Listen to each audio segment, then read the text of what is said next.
So we've got the hit on Iran by the United States, and I say good. And there are people out there desperate to say the United States is wrong. That's not what they're saying. They're saying they hate the United States and they are fine, okay with, and support terrorism. Let's expose these people for what they are, shall we? I'm Tony Katz. The show is Tony Katz Today. The radio show joins us. Let's begin.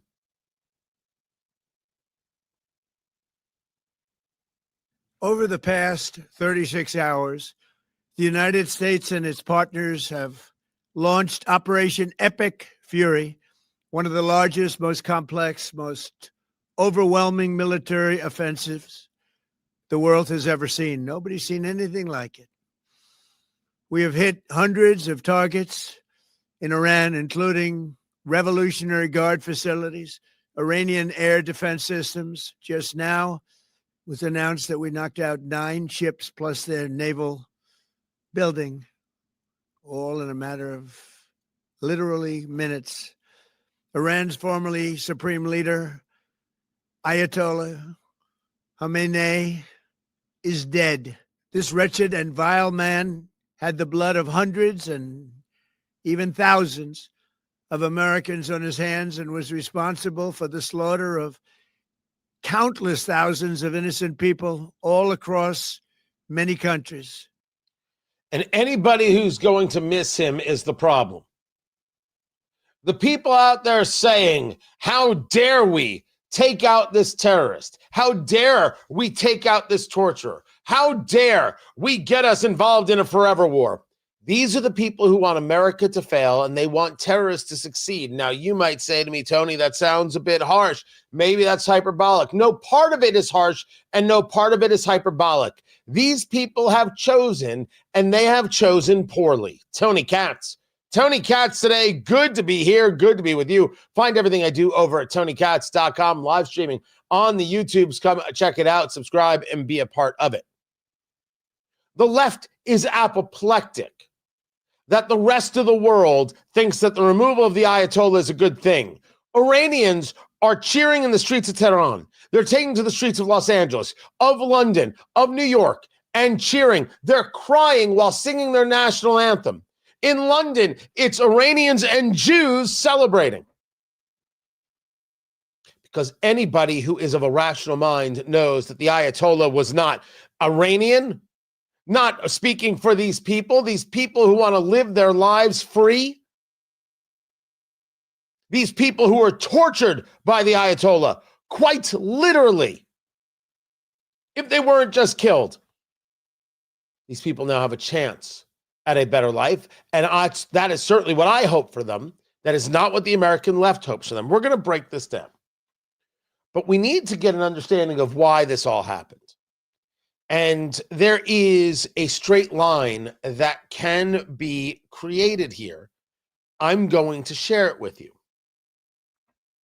Let's start with the moment that we learned this was happening. This was 1:27 a.m. Eastern Time, 9:27 there in Tehran. That's when these strikes begin. Now, I had spoken to some people and checked with some people and said, do we think that this is going to happen over the weekend? And some people were like, who knows? Yeah. Some people were like, definitely not. You got to wait to see if the embassy in Baghdad is evacuated. Now, we knew that the Israeli embassy, the word had gone out to evacuate.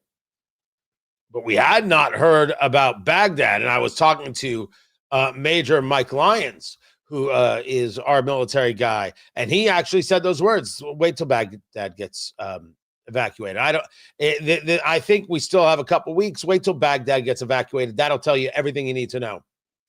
Baghdad got evacuated the night before. He was not wrong. He was not wrong at all. The first bombs drop at 1:27 a.m. As of 3 a.m., the internet on that Saturday was gone. It was then, just a few hours later, that President Trump, wearing the USA white hat, said this is taking place, Operation Epic Fury. Good name. It's a good name. They were going to go with Operation F that guy, but that was already taken for another operation. So like, we can't use it. We can't use it for two operations. You can't do that. No. So he announces the operation.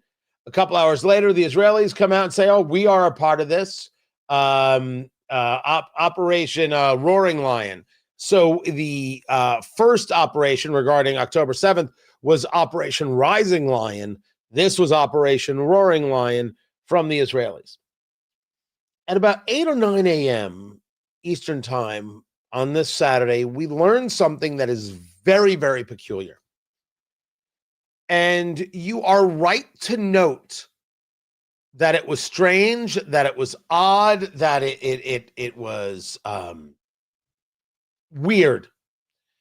And that is that Iran started hitting other Arab and Muslim nations. Bahrain, the UAE, reports of missiles that were shot down over Jordan and Saudi Arabia, Kuwait. Why in the world would you go after these nations? Why would you go after them? We'll get to that. But first, why is the United States hitting Iran? Iran is not an existential threat to us. They weren't an imminent threat to us. They're no threat to us. All of that is leftist claptrap nonsense. The Iranians, which is to say not the people, but the leadership, is a terrorist organization in support of other terrorist organizations, in support of killing you, me, and we. These are the facts as presented. It's who they are. It's what they do. Of course, they are a threat. Every time the Houthi rebels fired American ships, that is a threat. That is Iran, because how do you think the Houthi rebels get paid?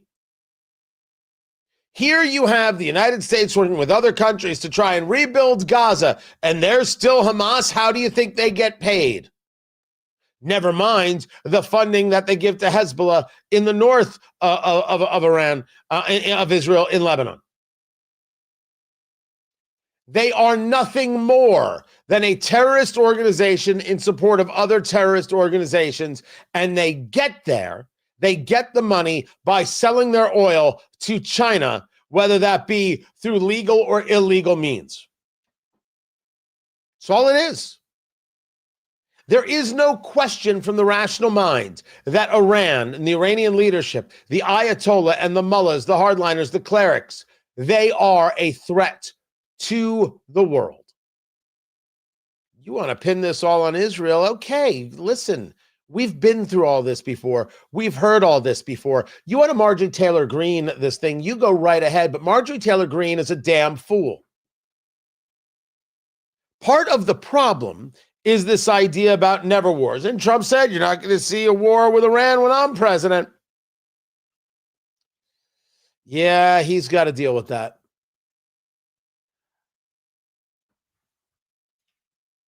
But let's understand. Let's make sure that we're all on the same page, of at least where I am, and people can agree or disagree as they choose. The Iranian regime is not representative, as we know, and indicative of the Iranian people. They want to live free, and they have not been able to live free. The Iranian regime is a threat the world over, and it had to be dealt with. The Iranian regime was working towards a nuclear weapon. They, after even Trump's bombing raid back in 2025, they continued to try and make headroads down this way. They weren't going to stop until they were stopped. You're not going to stop the Ayatollah. You're not going to stop these Islamists. You're not going to stop these terrorists until they are stopped. The leftist wants to make the claim that this is all the fault of Israel dragging us into another war. But it's not just the leftist. This is the woke right that wants to make this same argument, whether it's Tucker or Candace or Nick Fuentes or name another scumbag. I don't care if they like me. I don't care if they say mean things about me. None of it matters. It's a stupid argument. Does Israel clearly want an end to the Iranian regime that's been threatening them their entire existence? Yes. Or at least the last 40 plus years of their existence? Absolutely they do. Of this, there is no question whatsoever. Of course, Israel wants them gone, done, wants the regime over with. That's undoubtedly true. Doesn't change the fact that the Iranians are the sponsors of terrorism and have engaged in attacks on American citizens, have engaged in attacks on American troops. They aren't the good guys. They don't have a case here. The Iranian regime under the Ayatollah doesn't have a case that can be made for why they are somehow being treated poorly, and the left and the woke right want to make some argument for why he wasn't a threat. These people are out of their heads and they're wrong. The obvious threat can be seen throughout history. The defense of it, well, comes from two places. From the left, it comes from an absolute hate of the United States. And from the right, the woke right, it comes from the absolutely ignorant and childlike place of no more wars. Kitten, what are you even talking about? Some people, some groups, some organizations are a threat and they have to go. It's not because I want it to be that way. It's because it is that way. It's because it is that way.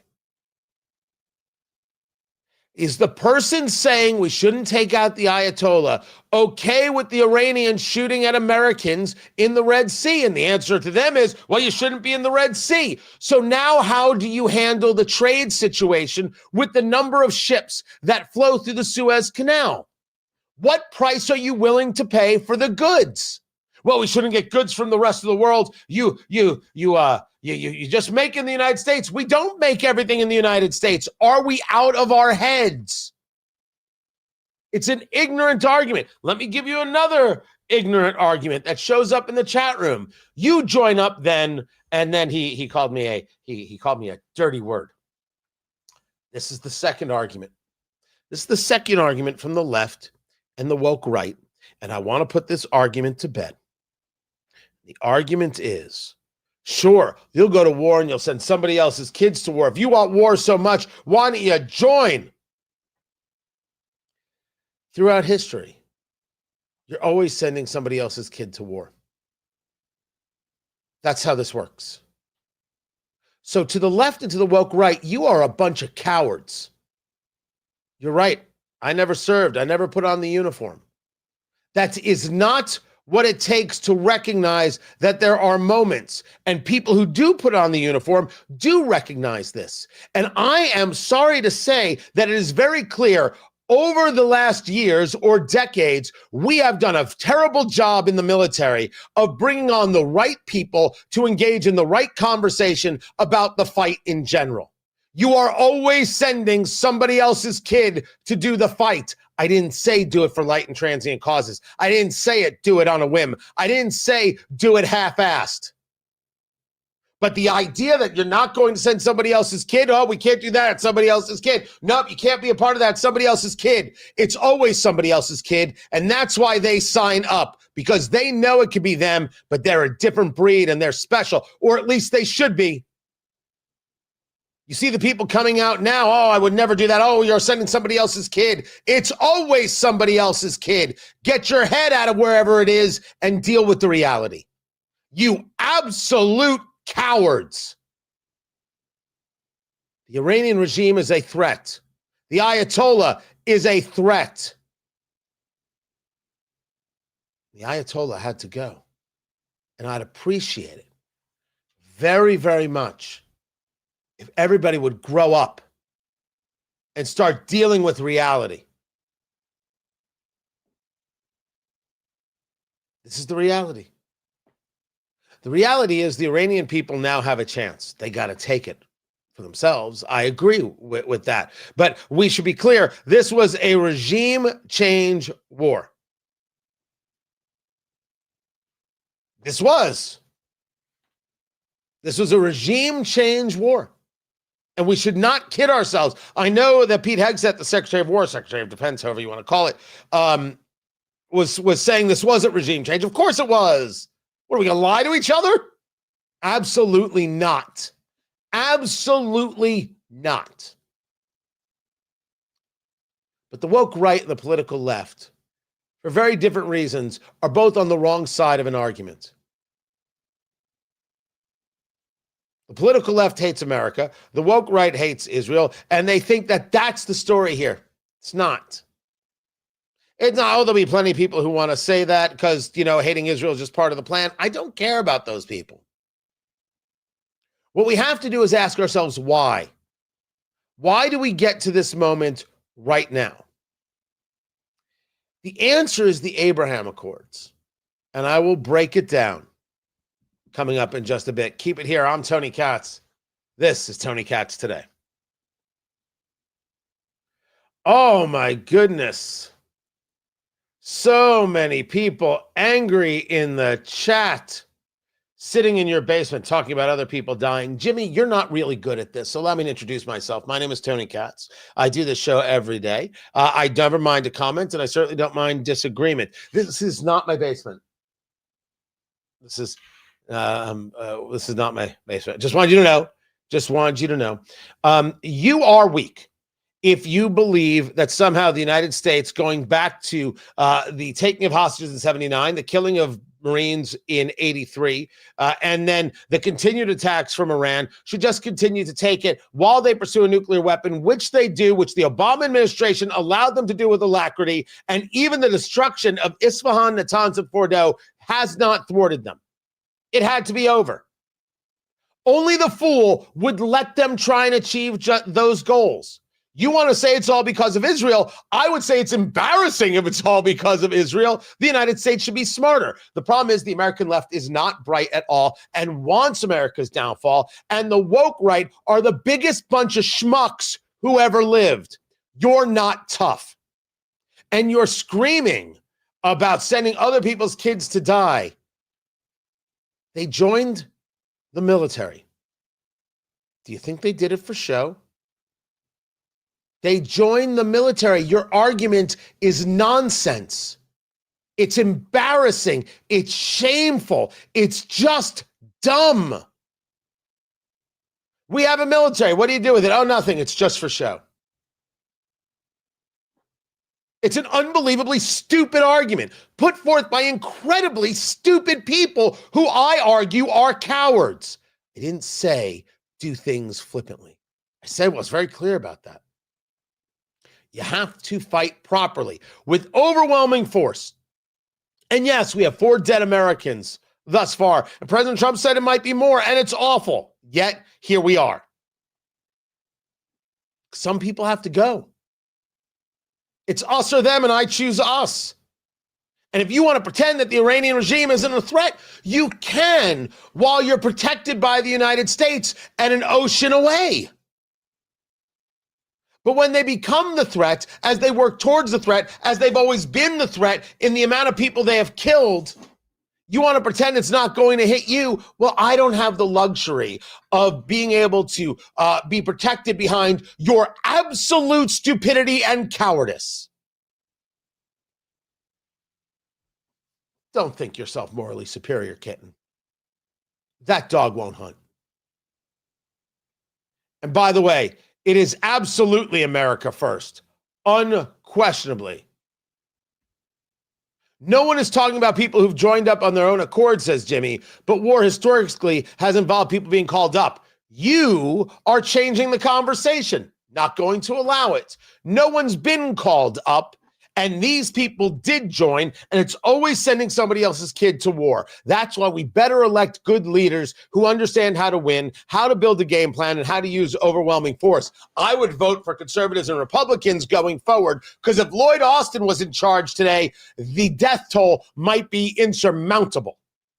I'm telling you, right. That's a rude thing to say. It's a rude thing to say. Lloyd Austin never would have taken on the Iranian regime. There we go. So, Jimmy, I appreciate you being here.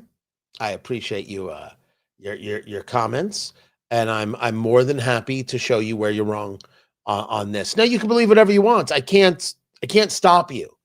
But understand that your comments here make you look silly. And if you want to bring better comments, I'm right here, man. So thank you for watching.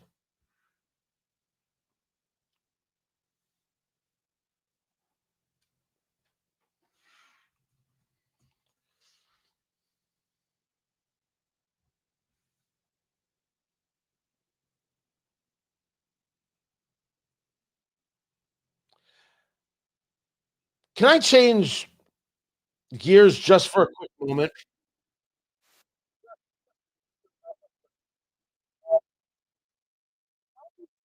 I end up looking like Val Kilmer. There is this. I've seen this story now a couple times. And I'm like, I don't know what I'm looking at here, and it has to do with Jim Carrey getting an award, and he doesn't look like him at all. He looks like he has had a serious amount of plastic surgery. Let me see if I can. Yeah, let me here. I'll if you're watching the live stream, I'll show you right here. He doesn't look anything like himself.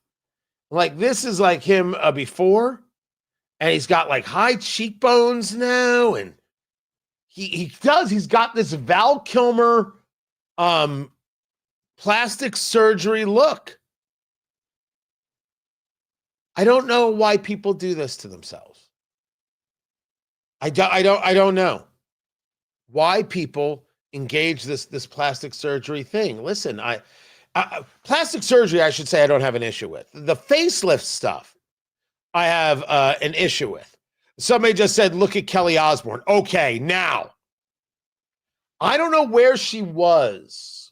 I don't know what award show it was. But Kelly Osbourne, the daughter of Ozzy Osbourne and Sharon Osbourne, appears at this event.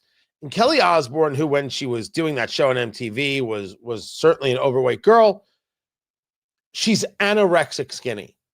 And she's getting angry with people. How dare you body shame me? I've had an absolutely terrible year. She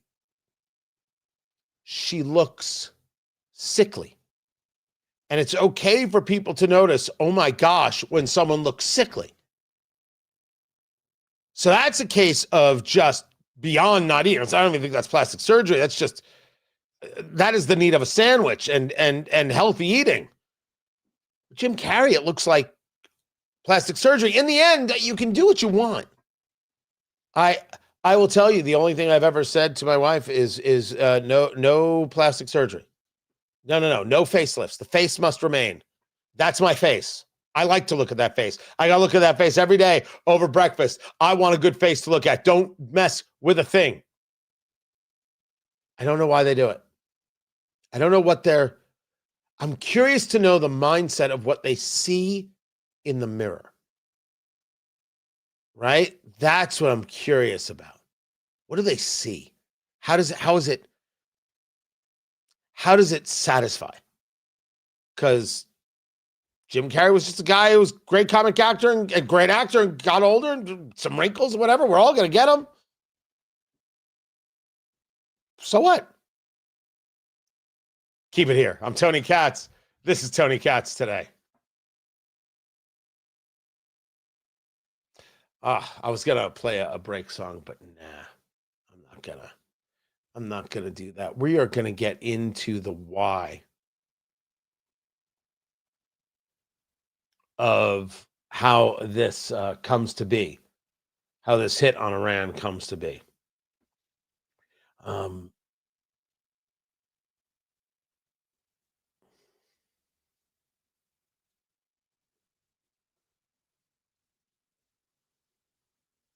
me see.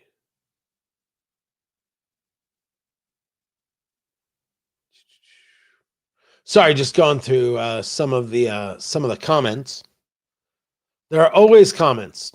Somebody, I think it was Libertarian Dragon, was like, Tony is coming in strong today. Maybe it was the car dude. If you don't follow the chat, there we've got good people in the chat who are with us daily, and I appreciate them very, very much. It's not that I mean to get rough and tumble. It's just we're kidding ourselves with these lefties and this woke right bullcrap, and they think that they're good people. They think they're these great Americans. They think that they're strong. They're not strong. They're the weakest. They're weak. I am not stating that you have to be in some kind of fight to prove that you're tough or prove that you're strong. I am saying that 40 plus years of getting punched in the face is kind of stupid. But with all of these things, one should ask why. Why now? I think the ignorant goes to, well, Israel's forcing them.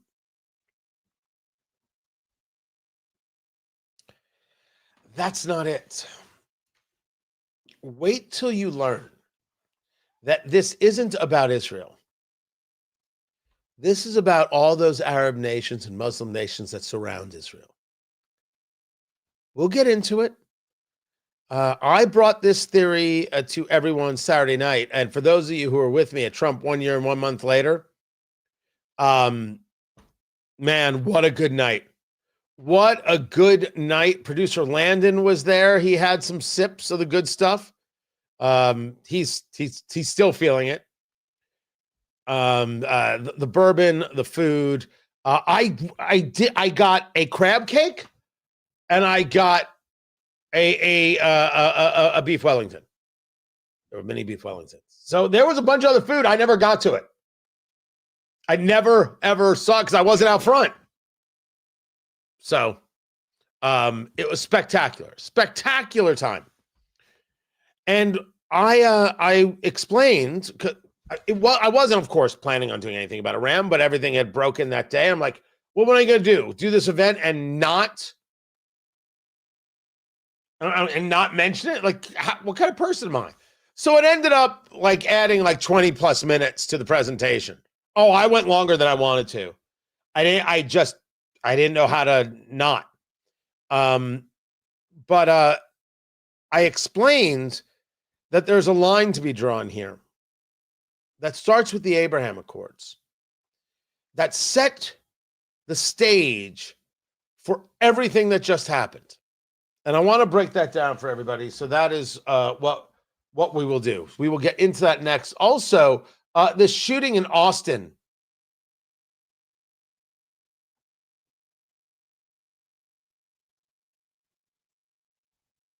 Let me get to that right here. And anyone shocked that there's a terrorism link? No one should be shocked. Anyway, let's get back to the show. Let's get to it.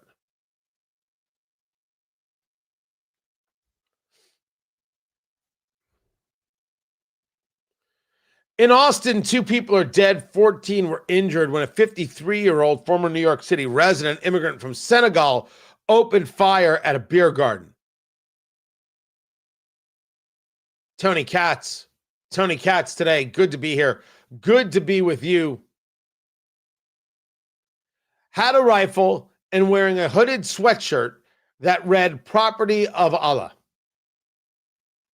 The Wall Street Journal puts out a headline, 2 dead in Austin bar shooting. FBI sees possible links to terrorism. I, for one, am shocked.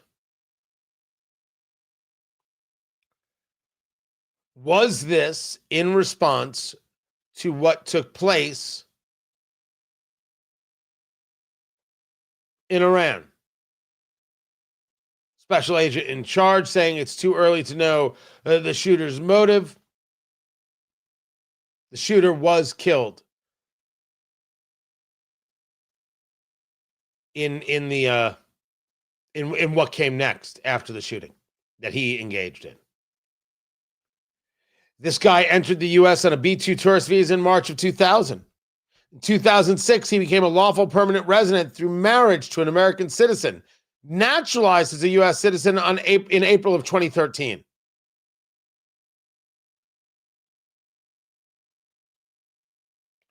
More information is going to come out. One could say it's connected to what happened in Iran.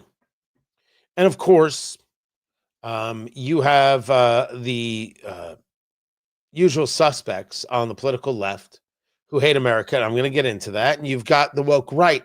No more forever wars. We don't need any wars. This was unnecessary. I disagree. I didn't say they couldn't have their opinion. I disagree. What I will not accept is the argument of you're sending other people's kids into war. That is always the way it works. Somebody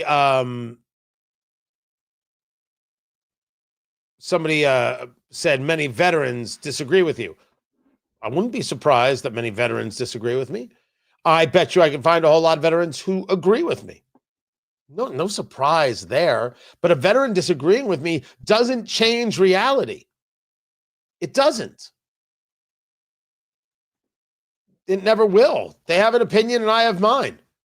But I don't get told I'm not allowed to have an opinion because I never served. That's just garbage. So disagreeing is, well, kind of the American thing, right? But I want to get into why. I want to get into why this happened. Why is it that this was the moment for taking out the regime? Why wasn't it when we took out the nuclear facilities back in, what was that, July? July of 2025? Why didn't we do it then? Why now? Well, allow me. This didn't happen just now. This has never been happening just now. This has a direct line that starts with the Abraham Accords. Everything you are witnessing, everything you have just witnessed, has zero to do with just now. The stage was set for all of this with the creation of the Abraham Accords. This complete rethink on how the Middle East should deal with itself. What the Abraham Accords said, and I'm paraphrasing here, and Jared Kushner is more than welcome to disagree with me if he chose.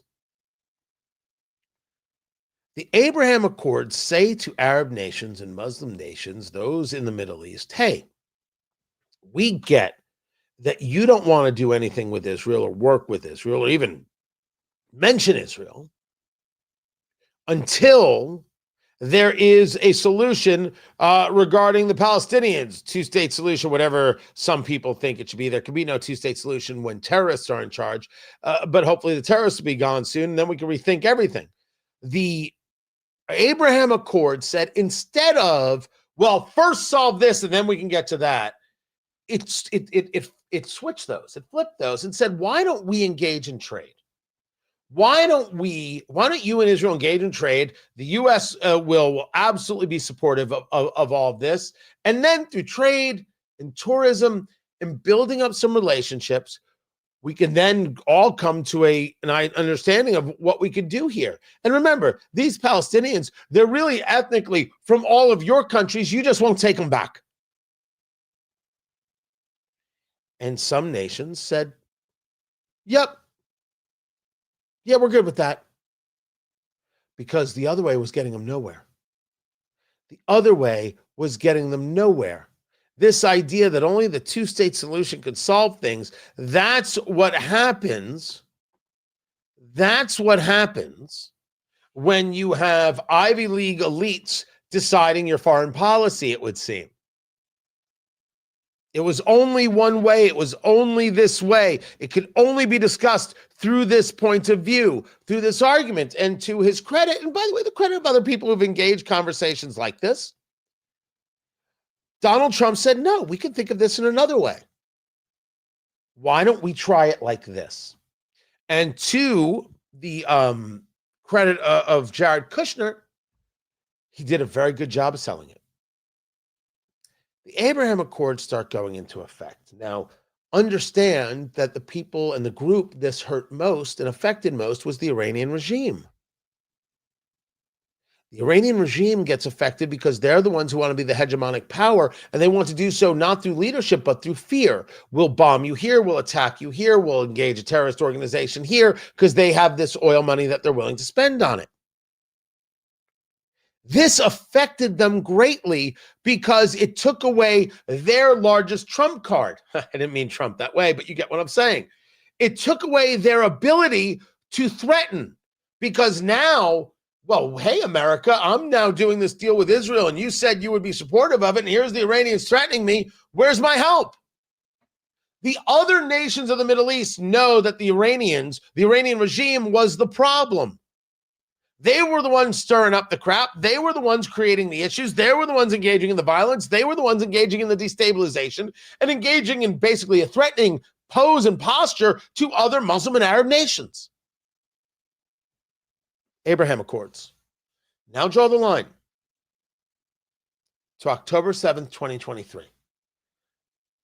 The Iranian regime, through their proxy Hamas, attack Israelis, kill 1,200 Israelis, kill American citizens, kill Thai nationals, rape women, set children on fire, and take hostages.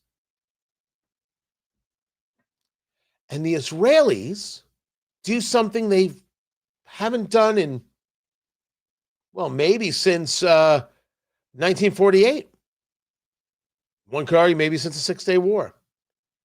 Although that was only 6 days. They don't stop. We have lived through enough of this to note that Israel gets hit, they hit back, the world says, what do you think you're doing? It's not in proportion. And Israel stops. Israel didn't stop. And nations said, you have to stop. And Israel said, nah, these people are going to die. These terrorists are going to die. We're done trying. By the way, that wasn't just Bibi, Benjamin Netanyahu. That wasn't just the Likud. That was the whole of Israel, from Eilat to the Golan Heights. We're done with these people. Mount up, everybody. You know what it is to be a September 12th American? These were October 8th Israelis. They went from being a country that no one was allowed to have a gun if they weren't serving in the military, to the country said, okay, everybody can have a gun. Now we're going to limit the amount of ammunition, because they didn't want terrorists being able to break into homes and get more firearms. And people started carrying everywhere. We're done with these people, said the Israelis. And they kept going, and they kept going. And when Joe Biden and his leftist lowlife cronies in that administration said, we're going to do this and we're going to do that, what the Israelis said was, you do what you got to do, Joey. By the way, we know you're not in charge. We're going to keep going. And that changed the perception. No one's putting up with this terrorism anymore.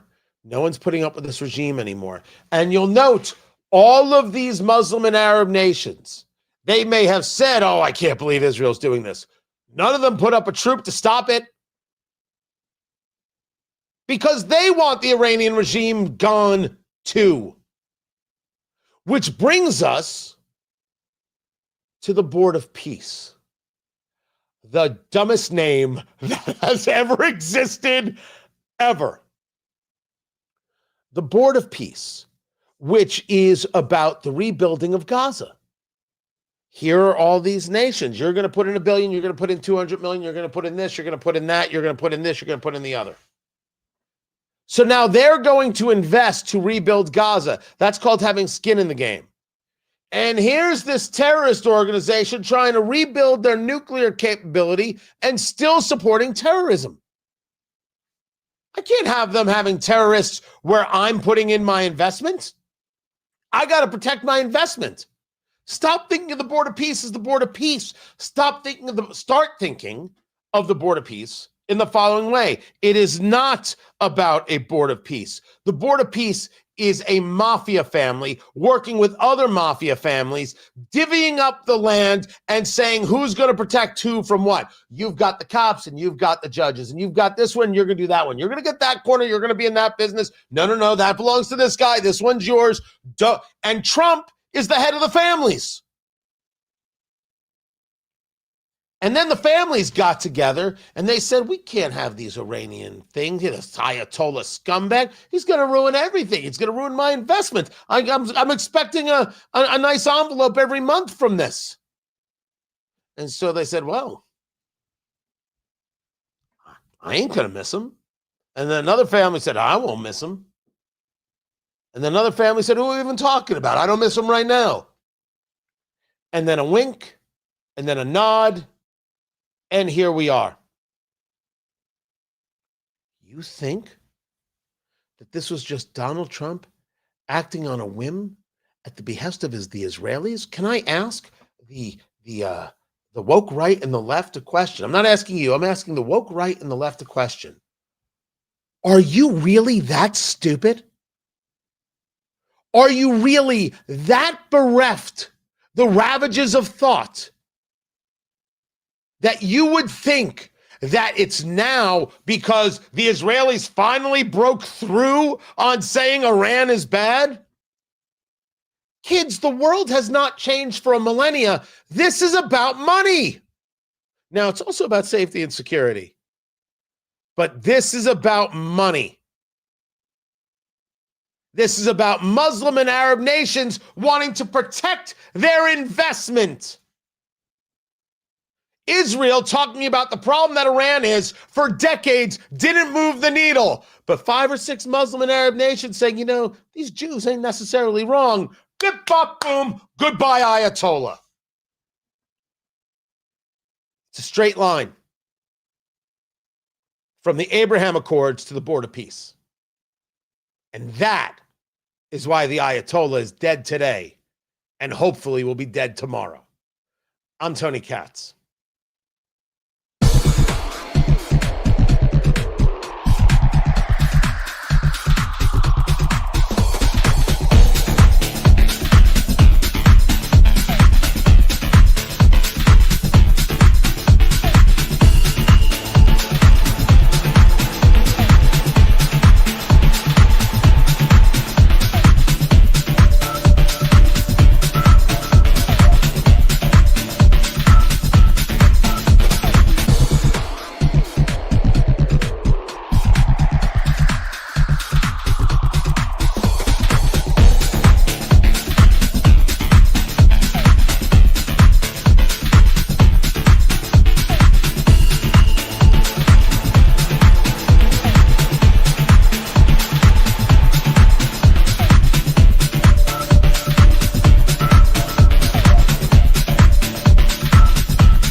Beth, I don't know what you're referring to here. I met Beth at the show. I appreciate you being there, Beth. Thanks. What do I love in reference? What you gotta tell me now. Mel, holy cow! I spoke with Stephen Yates today. That'll be in the 3rd hour. I'll share that and I'll get that video up as well.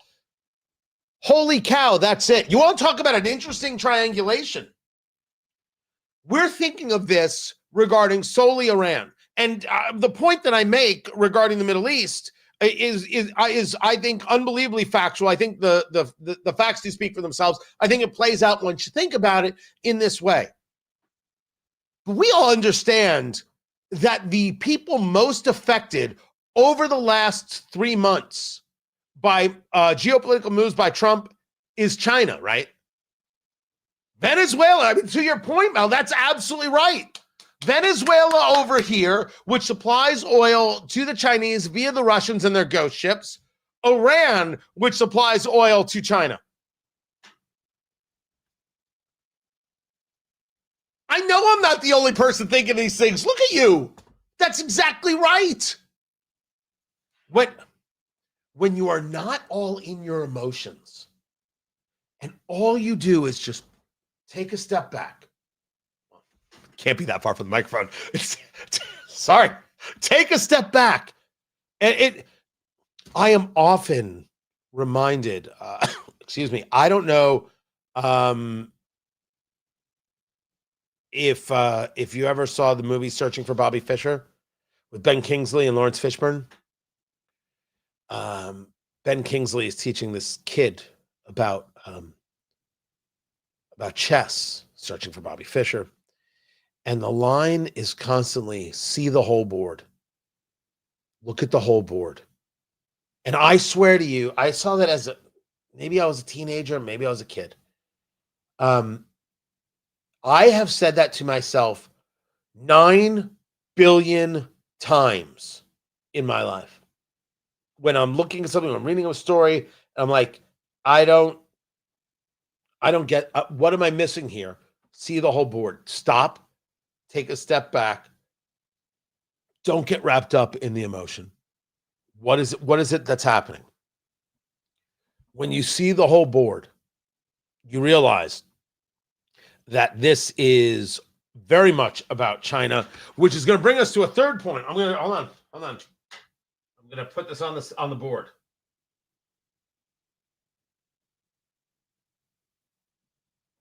I have a whiteboard. Oh, yeah. The third part of the China connection. Mel, what is it? And why is it?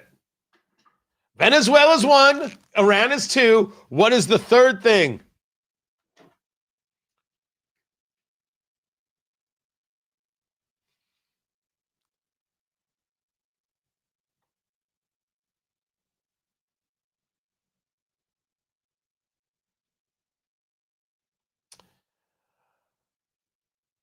Never have a moment where a communist can't say something unbelievably stupid. Today's military strikes by the United States and Israel mark a catastrophic escalation in an illegal act of war, of aggression. Bombing cities, killing civilians, opening up a new theater of war. Americans do not want this. Americans do not want another war in pursuit of regime change. Shut up, you dumb commie loser. Dumb commie loser. You let people freeze to death. Best of luck with your government-run grocery stores. What do you know about what Americans want? You hate the place. The left has made this so perfectly clear that they hate the place. Tony Katz today. Good to be with you. Really good question. There's a lot of good stuff happening in the chat room today. But this is a good question. Does Africa not play a part in China? I am going to get into how China is affected by everything that has happened via the United States and our foreign policy in the last 3 months. I'm going to break this down. By the way, speaking of they, did you hear Rashida Talib? Did you hear Rashida Talib refer to the United States, where she is a member of Congress and took an oath to uphold and defend the Constitution? Did you hear where she referred to the U.S. as they? And I don't think she was talking pronouns. Does Africa not play a part in China? There's a real worthy discussion here about how a lot of focus is given to the Middle East, and for a lot of reasons, and oil being one of those reasons, religious being another one of those reasons. But Africa doesn't get enough of our attention. And it is true. How does Africa play a part in China? Well, a huge one, as a matter of fact, and I will try and fold that into the conversation. Meanwhile, the lefty reaction to everything happening in Iran, that's coming up next. Keep it here. This is Tony Katz today.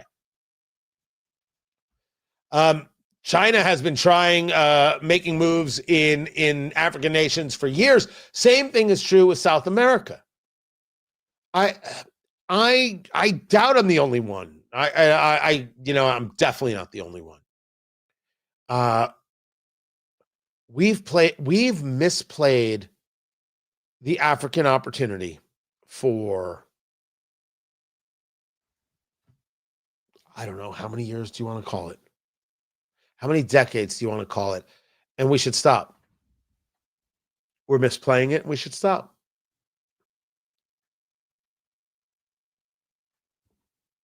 We can do this better. We can create better relationships. We can create better opportunities for them, for us. We should.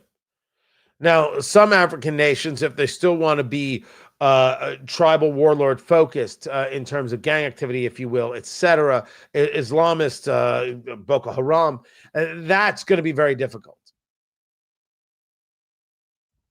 But there's real nations doing incredible work and can be, and why aren't we more aggressive about it? Because it's Africa. We're out of our minds. We're missing one of the great opportunities of the next 100 years.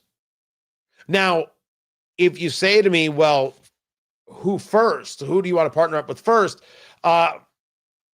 I state Central America and Southern America, South America. I do, because of the hemisphere. But man, now someone said, just wrote in, leave Africa alone. You mean the whole continent or specific nations? Secondly, if there are African nations that don't want to work with us, well, we won't work with them. I think it's just about value, trade, and education. I don't think it's about anything else. I just think that there are opportunities, and we lose sight of the value that Africa has, and we shouldn't. That's my point.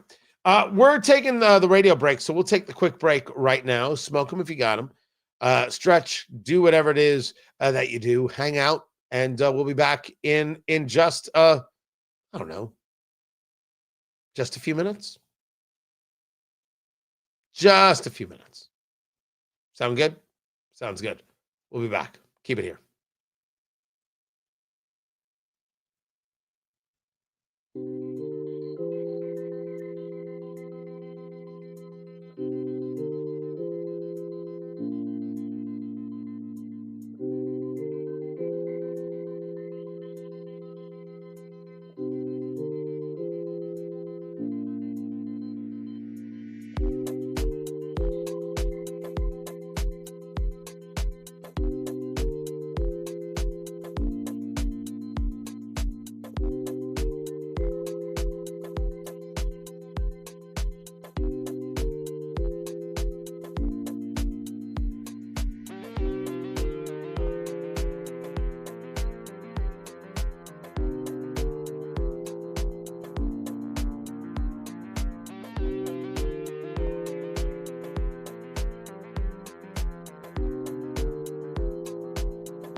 Welcome back, everybody. Tony Katz. The show is Tony Katz today.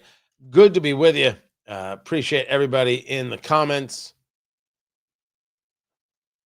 Having fun being a part of the show. Appreciate you being here quite a bit. Don't forget to subscribe. I would appreciate that as well.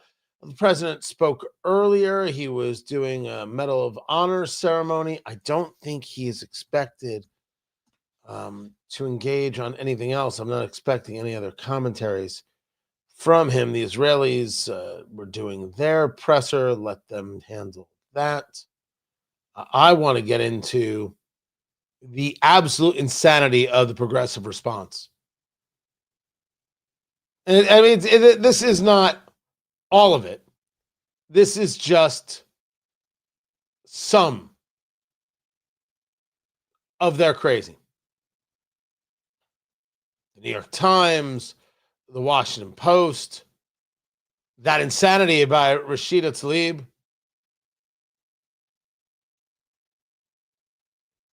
Columbia University, and just a quick story about something local that you have to be aware of. It could be happening right near you.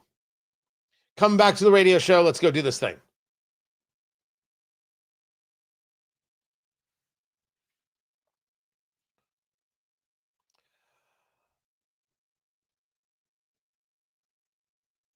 You take Nicolas Maduro out of power, the drugs into the United States, never mind the horror show he is for the Venezuelans. The Venezuelan people cheer, and American liberals say, "How dare you?" It was a fine example of how completely out of touch the American left is. Really a broken group of people. People who do not see the country the way we do. As Kendrick explained, they not like us. They really aren't. Tony Katz today. Good to be here. Good to be with you. Find everything at TonyKatz.com. Angry, upset, infuriated that we would make a move on Nicolas Maduro, who took over for Hugo Chavez in that regime, and the people of Venezuela have lived in hell. Well, Tony, the people of Venezuela are having a hard time. That's not necessarily our fault, is it? It's not our problem, is it? I didn't say it was our fault. I didn't necessarily say it was our problem. But I don't think there's anything wrong with getting a drug runner to stop running the drugs. I didn't think there was anything wrong with taking out the drug boats either. And the precision with which that operation was undertaken boggles the mind. It was incredibly well done. And part of the operation's purpose was to show the world what we can do. You can argue the same thing is true about what it is you're seeing in Iran. The president, by the way, stating that things are progressing faster than expected, and any threat will be crushed, whatever it takes, which is the proper argument. It's not only the argument to show the rest of the world that when we say we're going to do something, we're not stopping until it is done. It is an argument to the rest of America that, yeah, we really do know how to do this if we actually go about doing it. And now adults are in the room handling the thing. And allow me to say, thank goodness we have adults in the room. When you don't have adults in the room, you get Jimmy Carter. When you don't have adults in the room, you leave billions of dollars of hardware to the Taliban as you make a hasty exit and lead to 13 Americans' deaths that you don't care enough about. So when their bodies arrive home, you're looking at your watch. Joe Biden should never be able to live that one down. Adults in the room matter.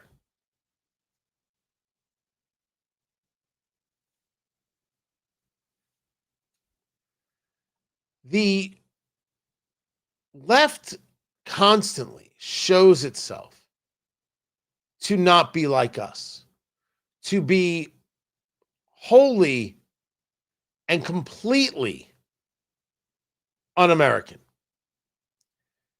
We start with just some of the basic reactions to what happened in Iran, where George Conway, who is famous for having sex with Kellyanne Conway and having no other discernible skills, but he's a darling of the left because he hates Trump, he actually put out on social media, perhaps the terrorist state with nuclear weapons is the United States of America.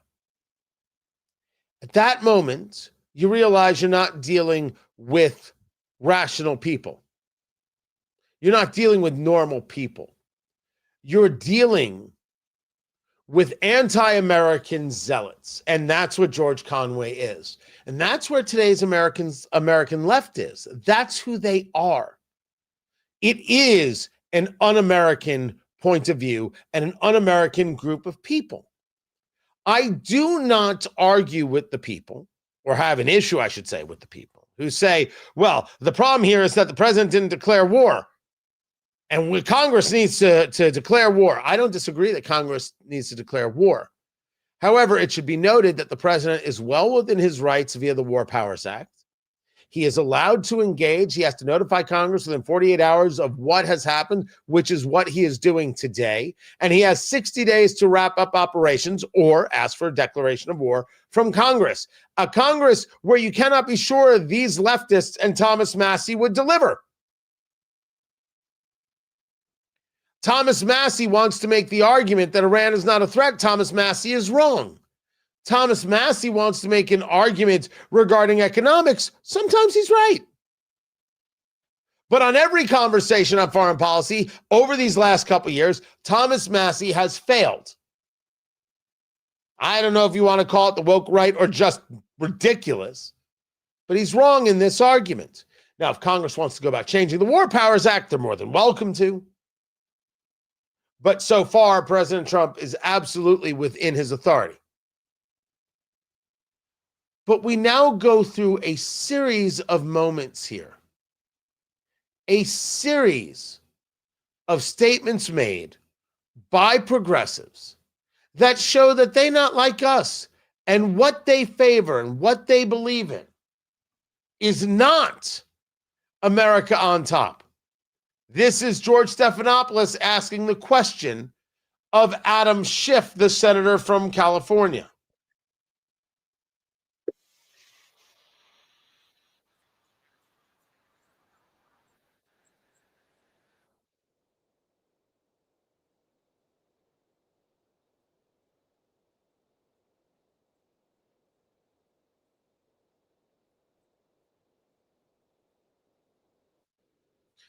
What in the world is this talk of imminent threat? Even Andy McCarthy in the pages of National Review is like, what in the world does that even mean? Adam Schiff wants a standard to exist that doesn't exist. At what moment is the threat from the regime imminent? When they've built the nuclear weapon, or when the Ayatollah is just bringing his finger down to press the button? At what moment? At what moment in the descent of the pointer finger is it imminent, or is it just going to be a fist down? He uses thumb. I don't know. Pick your digit. At what moment is it imminent? Senator Schiff, Senator, aren't you embarrassed? California should be damn well embarrassed. You elected a schmuck. Imminent threat. How about the idea that you take out the threat before it becomes imminent? You absolute fool. Do you cut out the cancer when you first hear about it, or right at the moment where all the chemo has failed and you're just 3 days away from death? At what moment? That's Schiff. Then you get to the New York Times. Oh, you can never go wrong with the New York Times, ladies and gentlemen. They'll never let you down. The New York Times puts out a headline that says Ayatollah Ali Khamenei, hardline cleric who made Iran a regional power, is dead at 86. No conversation about the killing of gay people. No conversation about the torture. No conversation in the headline about the terrorism. Just hardline cleric who made Iran a regional power. But when Rush Limbaugh dies at 70, turned talk radio into a right-wing attack machine.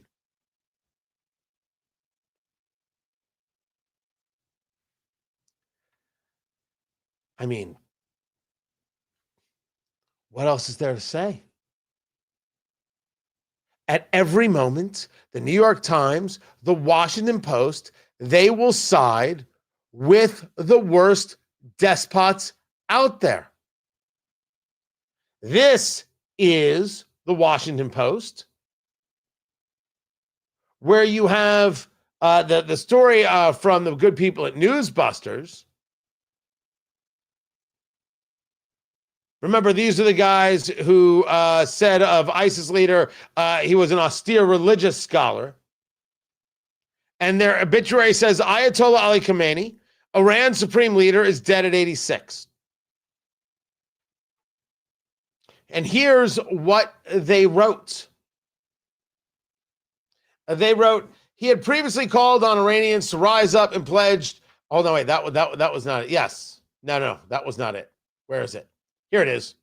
With his bushy white beard and easy smile, Ayatollah Khamenei cut a more avuncular figure in public than his perpetually scowling, but much more revered mentor, as he was known to be fond of Persian poetry and classic Western novels. He was a terrorist. He was a terrorist. Supported terrorism. Supported the killing of 1,200 Israelis, the raping of women, and setting of children on fire. Bushy white beard. He was just Santa for Muslims. I don't know how many more ways to explain to you that they hate you. They hate America. They side with terrorists. This is who they are. More and more and more and more. Then there is this lie about how the Israelis bombed a school, the United States bombed a school. There is no proof that the U.S. or Israel dropped a bomb on a school. There has been a discussion of an Iranian missile that misfired and hit the school, with the school being near some military sites. There is zero proof of this, and if you buy into this, you are Rashida Talib stupid, and Rashida Talib levels of propagandist. Which brings us to Rashida Talib, who posted, both the U.S. and genocidal Israel doesn't care about the laws. No, that's not even proper English. It doesn't matter. Let's do this again. Both the U.S. and genocidal Israel doesn't care about the laws. This is who they are. I'm sorry. Excuse me. Forgive me here. Did you just say they? This is who they are?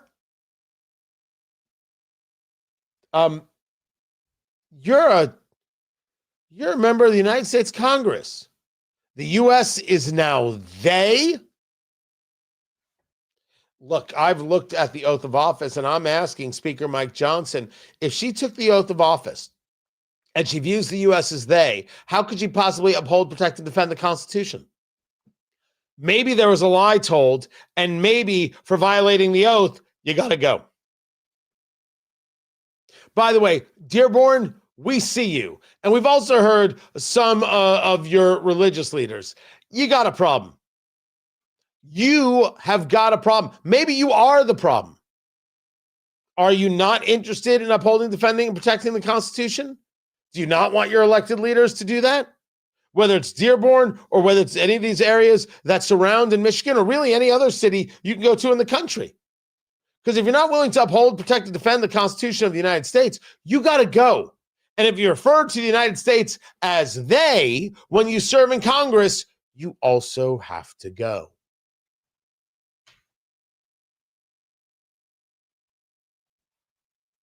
Then there's Columbia University. You can never, ever go wrong with Columbia University. They've got a whole a Twitter feed for their boycott, divestment, and sanction. And what do they write? Margbar America. Would you like to take a guess as to what it means? Do you want to take a guess? Well, death to America. Let's see if I'm right. Let's just make sure that I'm right. Death to America. It's the Persian phrase for death to America. That's what they post at Columbia. So now, who in the world is posting this? And are they in the country on a student visa? And if they are, deport them. And the more they cry, the more you should throw them into the back of airplanes. And if they don't like it, into the cargo holds you go. And we're not even going to land. We've got a whole bunch of parachutes. We're going to try one out on you. Don't want to hear it. Don't want it. Don't yell at me. Don't send me an email. You know what? You want to send me an email? Send me an email. Send it to clayandbuck@yahoo.com. I'm sure it'll get to me right away. The left is telling you something. The left is showing you their disdain for America and their support for a terrorist regime. You can't vote for these people. They're insane. If you are in your early or mid-20s and you're trying to get your life going, get your job going, get your career going, get a family going, get a future going, these leftists want you to be subjected to terrorist violence. They don't want you to have a career and a life and a future. You can't vote for these people. I didn't say the Republican Party was perfect. These people are somewhat dumb at times, maybe more than just at times. But these lefties support terrorists. They don't support the country at all. You can't vote for these people. They're nuts. And they aren't going to stop anytime soon. I'm Tony Katz. This is Tony Katz Today.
Sorry about that. There you go. Oil prices are down a little bit. They're still higher, right? They're still up because of the attack, but they came down a little bit from where the highs were earlier today.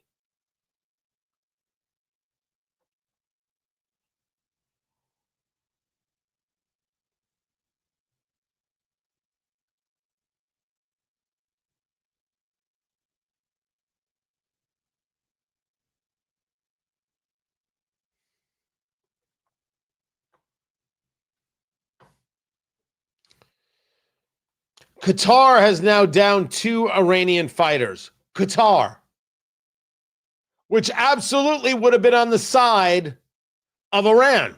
And remember, I am not a Qatar guy.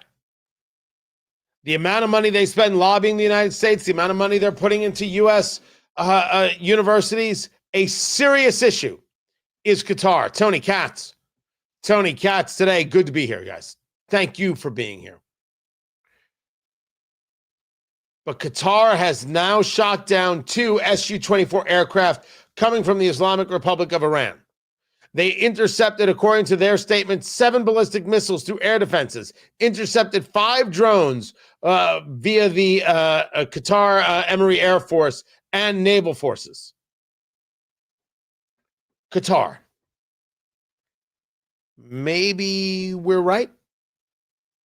And that the Middle East sees a whole different point of view here.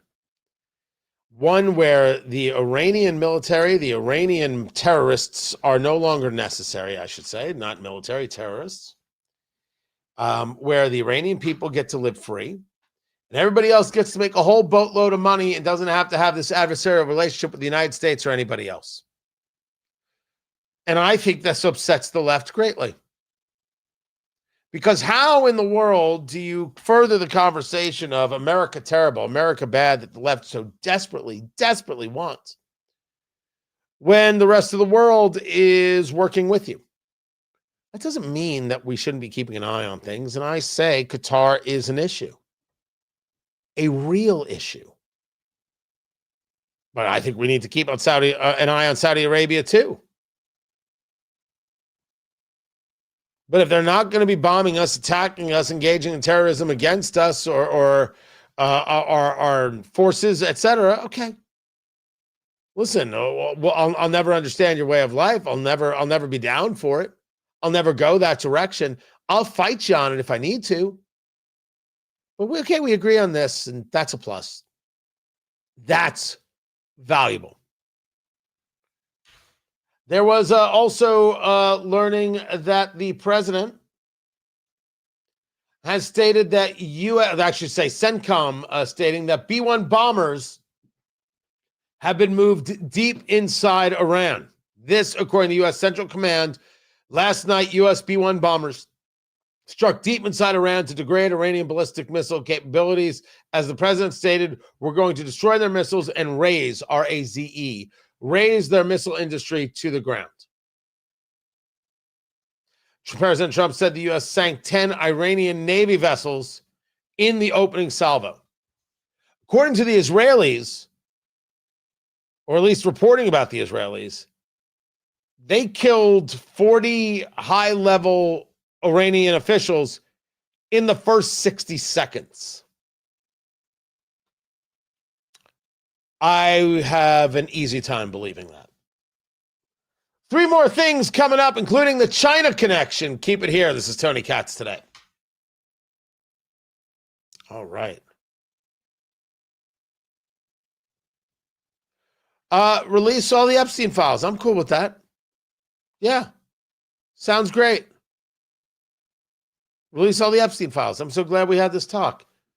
Oh, you think Trump decided to hit Iran to keep people from talking about the Epstein files? Well, that's the kind of special thing that gets you a lot of clicks on social media, but doesn't mean anything once you leave your mom's basement. God. Good Lord.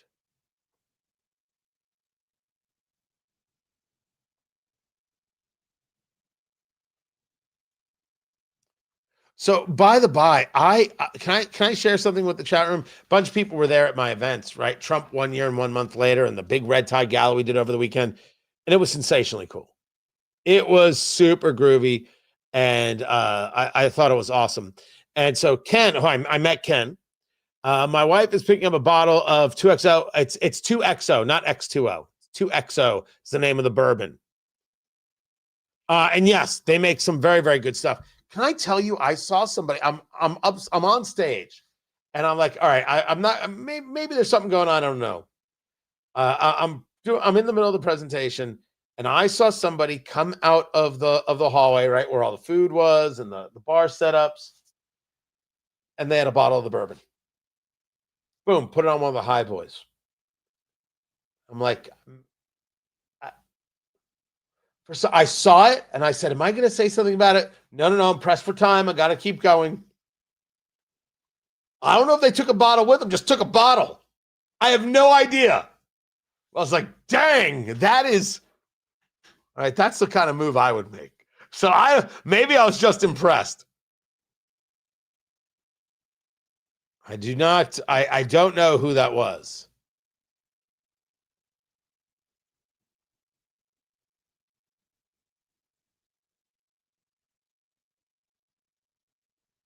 Let us move on as we get ready to do some more show. I'm going to get into the China conversation coming up.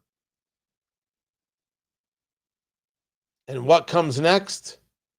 President Trump saying the strikes will continue for the next 4 to 5 weeks. That's some real commitment.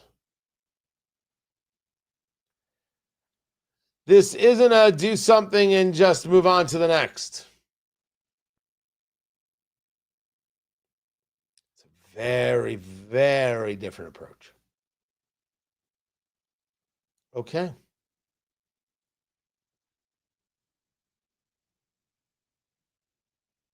One minute. Thank you, Landon. I'm just seeing if there's anything else I missed.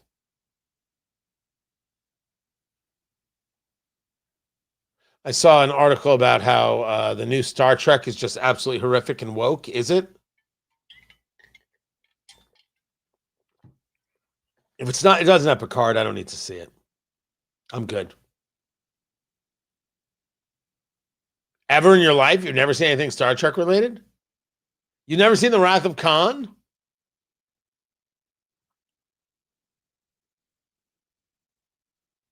You need to see Wrath of Khan. I actually don't know if you need to see any of it. I don't know.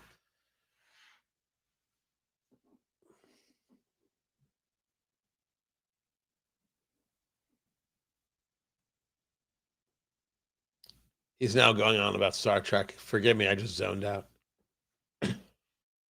Oh.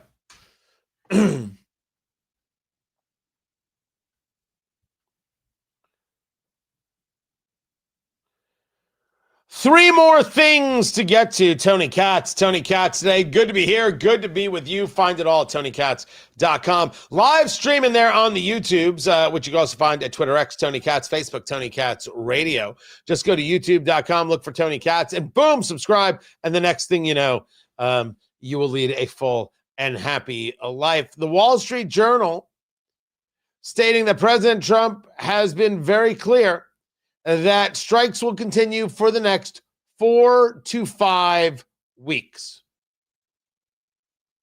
President Trump speaking earlier before awarding Medal of Honor recipients said that the objective is clear.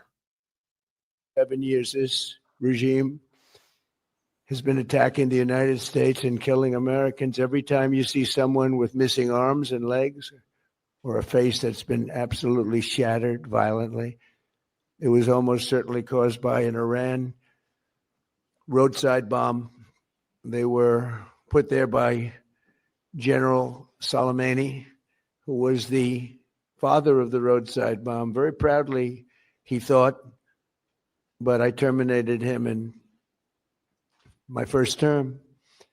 This was our last best chance to strike what we're doing right now and eliminate the intolerable threats posed by this sick and sinister regime.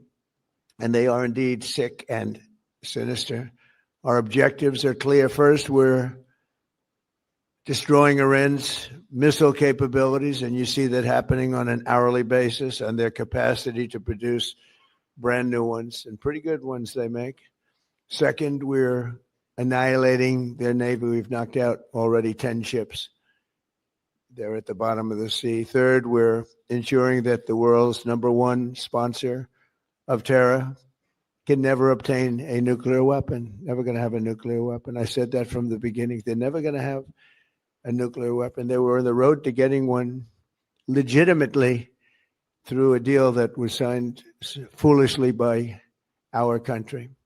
And finally, we're ensuring that the Iranian regime cannot continue to arm, fund, and direct terrorist armies outside of their borders. And we thought we had a deal, but then they backed out. And they came back, and we thought we had a deal, and they backed out. I said, you can't deal with these people. You got to do it the right way. Today, we grieve for the 4 heroic American service members who have been killed in action and send our love and support to their families. In their memory, we continue this mission with ferocious, unyielding resolve to crush the threat this terrorist regime poses to the American people, and a threat indeed it is. Now, I think that for some people, the idea of American casualties, of course, it horrifying. It does make some people queasy. I am not one of those people. I don't want it, and sacrifices need to be remembered and respected. But that was the president saying, "Okay, here's our case. Here's what we're laying out."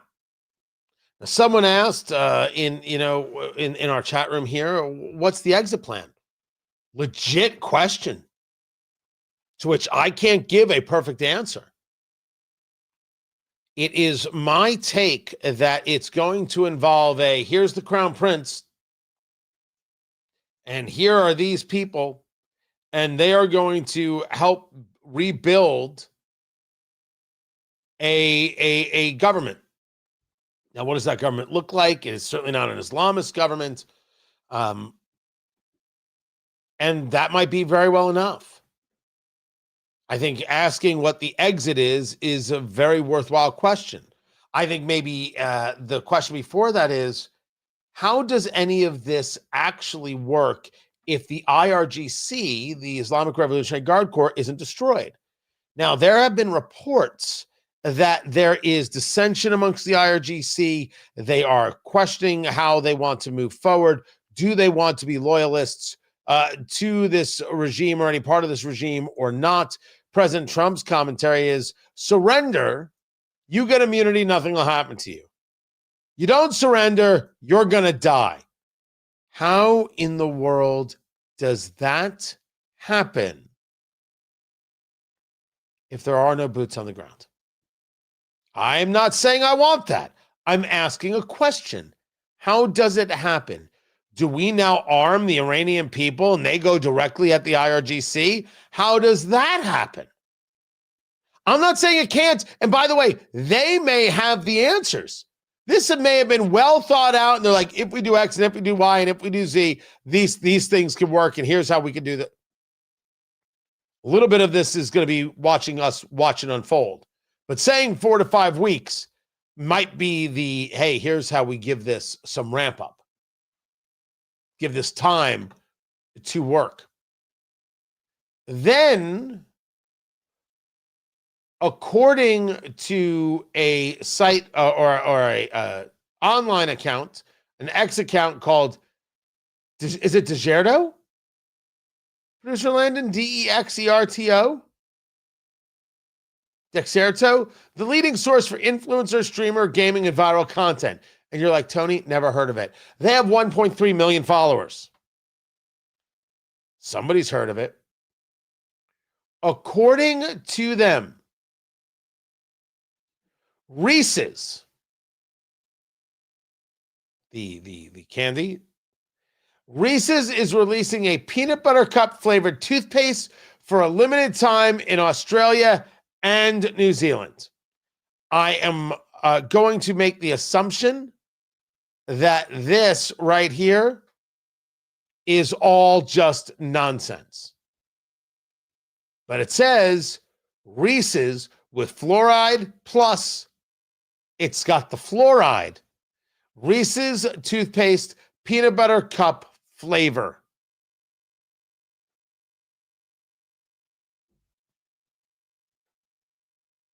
And they have a photo of a yellow toothbrush and yellow bristles with the brown toothpaste on it. And it doesn't look like toothpaste.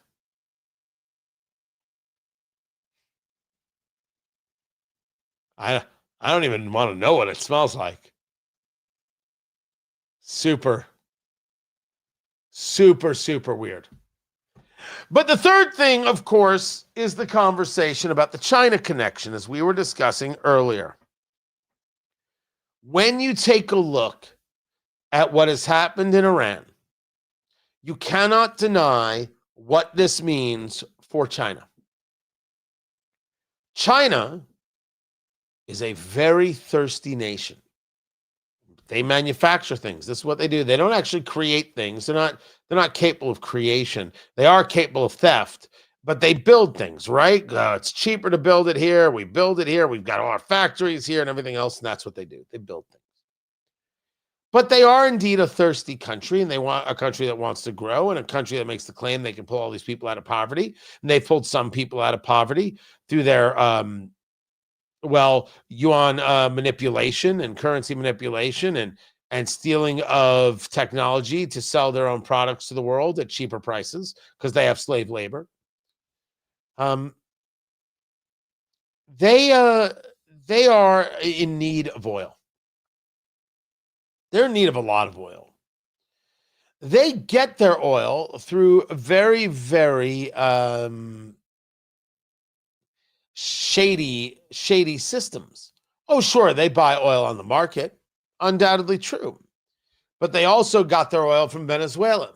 Venezuela had a series of sanctions on it. So there were ghost ships, these oil tankers that are old and they're kind of rusted out and they're single hull. And if they were to get into an accident or there would be a small fire, the entire tanker would sink to the bottom of the ocean. All the oil would be in the ocean. You think the communist Chinese care about environmental anything? Only Greta Thunberg thinks that the communist Chinese care about environmental anything. You have to be Greta Thunberg stupid to believe that. The Chinese were getting their oil via these Russian ghost tankers that were then moving the oil into Chinese tankers and then heading to ports. The other place they were getting their oil was Iran and avoiding sanctions. So now the United States has taken out Maduro and ended the ability of oil to flow to China, and has now taken out the Ayatollah and is ending the ability for oil to flow to China. That's something. That is intense. And I asked the question, that's two. What is the third part of this? What is the third part here to thwart China's hegemonic desires in the Pacific Rim and in the Western Hemisphere? And I asked the chat room, and the chat room answered properly, Cuba. This happened last week. I laughed out loud when I heard it. It was President Trump. It was the helicopter presser. And he said, like he somebody, hey, could you pass the milk? He said, maybe we'll have a friendly takeover of Cuba. The Cuban government is talking with us, and they're in a big scale of trouble, as you know. They have no money, they have no anything right now, but they're talking with us, and maybe we'll have a friendly takeover of Cuba. Holy crap. It's, by the way, exactly what I said a couple days ago when I could not believe I heard it. Friendly takeover of Cuba is the most insane thing I ever heard in my life. Just joy. You know that the Iranians are right now dancing in the streets. They're dancing in the streets of Tehran. They're dancing in the streets of London. They're dancing in the streets of Los Angeles and New York because they are overjoyed that the Ayatollah is gone. Only Rashida Talib and today's American left is upset. Only CNN is angry. These absolutely terrible people. The Iranians who lived under this hell, whose cousins lived under this hell, whose grandparents lived under this hell, they're thrilled. Thrilled. If the remnants of the Castro regime falls and Cuba is free, the people of Miami and Hialeah, Broward County in Florida, they're going to openly weep for a month. You're not going to believe the tears of joy from these people. And if the United States is able to free Cuba, and now you have changed the scope of things in Venezuela, where is China and Russia? Where do they look to have their thumbprint, their imprimatur on the Western Hemisphere? Where's their oil coming from for China, except for Russia? Where is their opportunities for expansion coming from in the Western Hemisphere? A free Cuba? Good Lord. That's the China connection. I'm Tony Katz. This is Tony Katz Today.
Welcome back, guys. Tony Katz today. Good to be with you. Good to be here. I was telling producer Landon, I got an email from the station, from the event and some feedback and everything else. And there were some people who were part of our VIP and they didn't get their goodie bag because VIP, you get a little thing, you get a whole thing. And I was like, how is that even possible? And I was going through the list and the list has like 6 people on it. That's very weird. Did they not? I don't know how they forget, someone else pick it up, whatever. Things happen. But it's weird that 5 of the 6 people are people I know personally, are good friends. I smoke cigars with, I do stuff with all the time. I don't know what they were doing. So now I gotta go handle that. So it's gonna cost me dinner. Taking everybody to Arby's. Can't go wrong with a Jamocha shake, people. All right, put me up. All I'm saying is you can't go wrong with a Jamocha shake. Oh, this conversation came up. I forget Arby's is my guilty pleasure. No, not Arby's. I'm sorry. Hardee's is my guilty pleasure, but a Jamocha shake at Arby's is right on. Tony Katz today. Good to be with you. Hardy, when I lived in California, it was Carl's Jr. I don't know why they changed the name when you cross the Mississippi. It's like it's Hellman's on the East Coast, and then you cross the Mississippi, and it's Best Foods. I don't know why. I don't know why it's done like that. I don't know who decided this, but it is. It's like radio. On the east side of the Mississippi, everything starts with a W, and on the west side of the Mississippi, everything starts with a K. Why a W and why a K? I still don't have the answer for that. We should look that up. Why W and K for radio stations? You'd think doing this, I should know this. Originated from international agreements established in 1912 at the International Radio Telegraphic Conference in London. N and A are military and government use. K and W designated for commercial broadcasting stations. There it is. Now you know. The point is, I could use a Jamocha shake. I think that's really the point that I was trying to make to everybody. Sorry, just got a little sidetracked right there. As for the Iranians, they are now considering a boycott of the World Cup, which is scheduled to take place in the United States. Oh, okay. I don't know what to tell you. You want to skip the World Cup, Iran? You're more than welcome to. I can't imagine that the players are saying this. This has to come from somebody who's connected. What is certain is after this attack, we cannot be expected to look forward to the World Cup with hope. The U.S. regime has attacked our homeland, and this is an incident that will not go unanswered. It's a weird way to say thank you, but okay. If you don't want to be at the World Cup, it's your loss. This is Tony Katz today. What am I supposed to do? Can't get worked up by it. It's their loss, plain and simple. Now, we've got more radio show coming up at WIBC.com, so you want to go over to WIBC.com and listen. Don't forget to subscribe there on the YouTubes. Be happy to have you. And I'm looking forward to people screaming at me, how dare you say that people who served in the military are cowards because they don't want to take out the terrorist regime. Having a disagreement about philosophy is fine. Making the claim that you can't engage in an action because you're sending somebody else's kid to fight is a ridiculous argument, and I do think is a cowardly argument. I said it, I meant it, I'm not apologizing for it. You're always sending somebody else's kid to fight. Always. It's always the case. And sometimes it is necessary, and sometimes it is right. find that argument so despicable. No, I did not serve in the military. Now, usually what the argument comes back is that who are you to say? I'm a citizen of the United States and I vote and I can recognize right from wrong. And there's a time where you have to fight and you are always sending somebody else's kid. That's reality. Should I somehow not recognize that this is the reality? Great. You respond with shocker. What is that? You would not have wanted me in the military at the time. There are some men and women who are absolutely built for it, and they were better than me then. 10,000%. My life had to come. It's not a great story, but it is my story. And here I am today. Can I help you? You are always sending somebody else's kid into battle. That's the point. So the idea that you can't be sending these kids to the battle, the military is not there just so they can march in a corner or march in a circle and look good in a uniform. Could we all grow up? That's what I demand. Not your ignorant stupidity. Honesty about the situation, which I just gave you. And you now want to utilize as an attack as opposed to engaging. I swear I've got no time for the silliness. You think I'm saying it with callousness? I think I'm saying it with honesty. You're always sending somebody else's kid, so you better damn well do it right. They better be the best equipped. They better be the best trained. You better go in with overwhelming force, and you better do everything you can to preserve as many lives as possible. We don't differ in this. Gosh, I hope we don't differ in this. But the fact that sometimes they have to go. The woke right doesn't think that there's a moment they have to go, and the woke right is wrong. And the leftists, well, holy hell, are they wrong? And that's my point. Far from being callous. I get the severity. And I'm saying that the idea of you just want to send somebody else's kid into battle, that line is gross. We should say so. That line is stupid. That line is cowardly. Far from callous, man. Far from callous.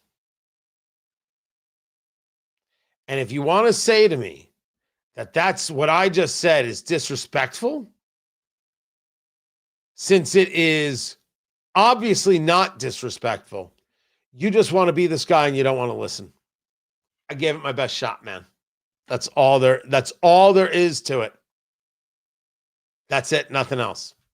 Guys, I appreciate you so very, very much. The radio show continues at WIBC.com. My conversation with Stephen Yates. I'll make sure to get that video up as soon as possible. I appreciate you guys. I'm here every Monday through Friday at noon. Agree with me, disagree with me. I just appreciate having you here so very much. Love the chat. Great work, guys, as always. Great meeting some of you on Saturday. Look forward to meeting more of you. Next event's in June. And here's the only hint I will give. There will be cake. I leave it there. I appreciate you guys. I will catch you all tomorrow. Thanks again. Be good. Take care.